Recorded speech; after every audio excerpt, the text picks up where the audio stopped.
Assalamualaikum warahmatullahi wabarakatuh. Alhamdulillah wassalatu wassalamu ala Rasulillah wa ala alihi wa sahbihi wa man tabi'ahum bi ihsan ila yaumil qiyamah amma ba'du.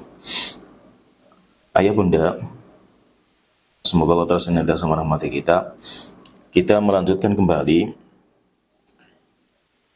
buku Ensiklopedia Pendidikan Anak dan kita di bab yang terakhir yaitu bab yang kelima, pendidikan sekolah. Kita akan masuk di poin pembahasan subtema ke-72. Wasiat Imam Syafi'i kepada para pendidik. Dan ini wasiat yang sangat berharga. Ada sebuah wasiat yang sangat mulia dari Imam Syafi'i kepada para pendidik. Dan dari wasiat ini tergambar kepada kita bagaimana kehebatan konsep salaf sampai bisa melahirkan generasi hebat yang bermanfaat bagi agama, umat, dan umat manusia. Yaitu dari Imam Syafi'i nanti wasiat ini menggambarkan kepada kita intinya bahwa pendidikan ulama-ulama salaf kita, pendidikan yang sangat luar biasa. Disebutkan oleh Imam Abu Nuaim, beliau berkata, Imam Syafi'i pernah suatu hari minta izin masuk ke istana Raja Harun ar-Rasyid. Waktu itu di sebelah ar-Rasyid ada Siraj, ajudan raja. Ar-Rasyid mendudukkan Imam Syafi'i dekat Abi Abdis Somad yang diangkat menjadi pengajar para putra mahkota anak-anak Ar-Rasyid, yaitu kayak pengajar TPQ. Tetapi anak-anak yang dididik adalah anak-anak raja atau putra-putra mahkota. Dan waktu itu Abi Abdis Somad sedang mengajar anak-anak raja. Lalu Siraj memperkenalkan kepada Imam Syafi'i, ia berkata, yaitu Sirajnya berkata, wahai Abu Abdillah Syafi'i, anak-anak ini adalah putra mahkota, yaitu anaknya raja. Sedangkan beliau yang sedang mengajar adalah guru putra mahkota, yaitu Abi Abdus Somad. Jika engkau bisa memberikan wasiat kepadanya dalam mendidik anak-anak, ya, maka itu lebih baik, yaitu intinya Siraj yang merupakan ajudan raja minta kepada Imam Syafi'i supaya Imam Syafi'i memberikan nasihat kepada Abi Abdus Somad yang merupakan pendidik anak-anak raja. Kemudian Imam Syafi'i mendatangi Abi Abdus Somad dan beliau berkata, dan ini nasihatnya Imam Syafi'i kepada beliau. Liyakun awwala ma tabda'u bihi min islahi auladi Amiril Mu'minin islahu nafsika. Hendaknya pertama yang engkau harus jalankan sebelum engkau memperbaiki anak-anak dari Amirul Mu'minin, yaitu raja, islahu nafsika, yaitu engkau memperbaiki diri kamu sendiri. Yaitu perbaiki diri kamu sendiri sebelum engkau memperbaiki anaknya orang. Fa inna a'yunahum ma'qudatun bi aynika. Karena mata-mata anak-anak tersebut tergantung, terikat dengan engkau. Fal hasanu indahum ma tastahsinuhu. Kebaikan versi mereka, versi anak-anak adalah apa yang kamu jalankan. Wal qabihu indahum ma taraktahu. Jelek bagi mereka, versinya anak adalah apa yang tidak kamu jalankan.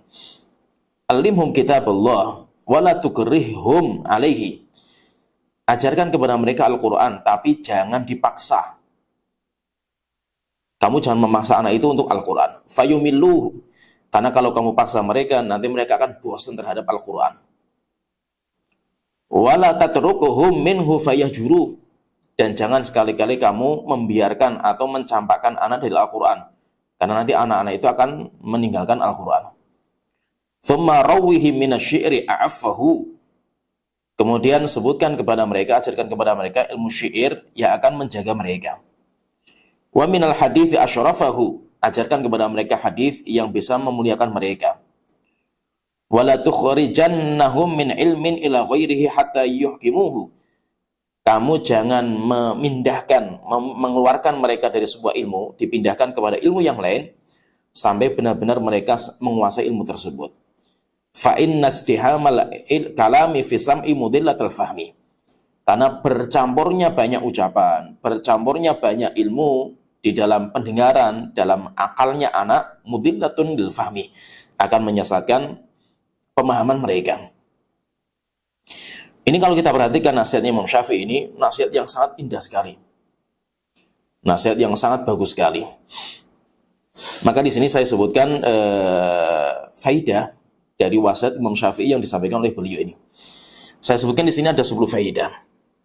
Yang pertama, seorang pendidik harus memperbaiki diri dahulu sebelum memperbaiki orang lain. Kenapa? Karena pendidikan dengan suri toladan itu lebih baik daripada cuma sekedar ngomong. Kemudian yang kedua, pendidikan dengan suri toladan dan contoh lebih mengena daripada cuma sekedar teori dan ucapan lisan.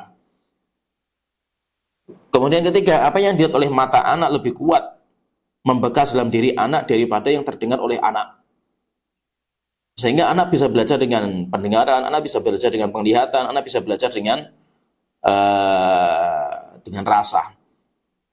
Tetapi apa yang dilihat oleh anak lebih kuat masuk dalam hati daripada apa yang didengar oleh anak.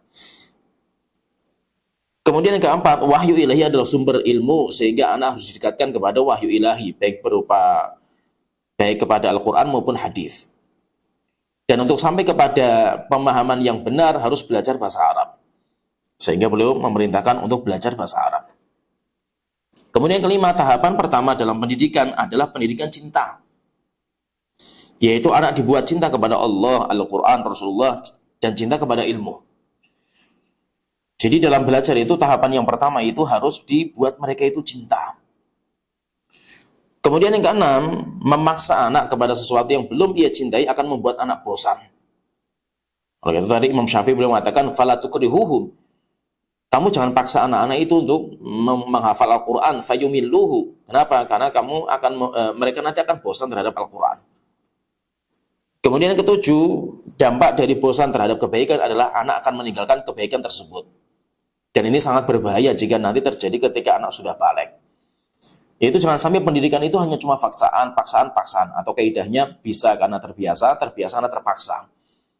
Kenapa? Karena kalau sudah terpaksa, anak itu akan bosan. Dan bosan, bahaya itu ketika sudah dewasa, bosannya itu akan memunculkan dampak. Dampaknya apa? Anak itu akan meninggalkan ilmu, akan meninggalkan Al-Quran. Kemudian yang ke-8, belajar harus tarkis, yaitu fokus satu ilmu dan satu kitab dahulu sampai menguasai. Jika sudah menguasai betul dengan kokoh, maka baru pindah kepada ilmu yang lain. Yaitu belajar itu satu dulu, kuasai, kemudian pindah ke satu yang lain. Terus seperti itu. Jangan semuanya dipelajari dalam satu waktu. Kemudian yang ke-9, belajar harus tadarruj, yaitu bertahap. Maksudnya belajar kitab yang paling mudah, kemudian naik sampai kitab yang paling berat.